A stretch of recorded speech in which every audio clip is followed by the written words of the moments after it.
multiplication, relation, intersection et perte d'information. Bon, drôle de titre. Soit A, un ensemble qui appartient à l'ensemble des parties de E, donc autrement dit A est un sous-ensemble de E, donc A est inclus dans E.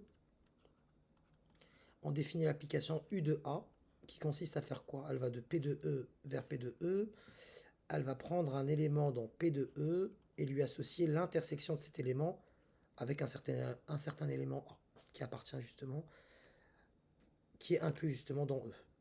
Et on nous demande, montrer que si A est différent de E, donc A différent de E, je ne vais pas rentrer dans les circonvolutions de A différent dans E, donc il existe un ensemble dans E, au moins un ensemble dans E qui contient des éléments qui ne sont pas dans A, mais bon, A est différent dans E, je le prends de manière candide. Alors l'application U de A n'est pas injective parce qu'on travaille directement sur l'injectivité, on l'avait nié précédemment dans l'exercice 9. Et là on va utiliser la caractérisation. Ben, si A est différent de E, qu'est-ce qu'on aurait? Eh bien tout simplement on aurait que U, il faut vraiment on nous le donne là, on nous la donne la réponse U de A, on aurait que c'est A inter A, ça vous donne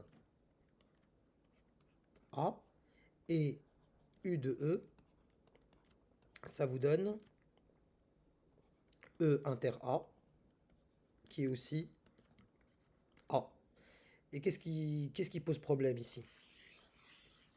C'est que vous avez A différent de E, et pourtant,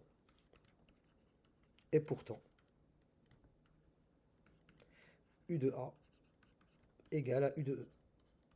Donc on a deux éléments différents qui ont la même image. Ce qui veut dire qu'elle n'est pas injective. Il ne faut pas se casser la tête.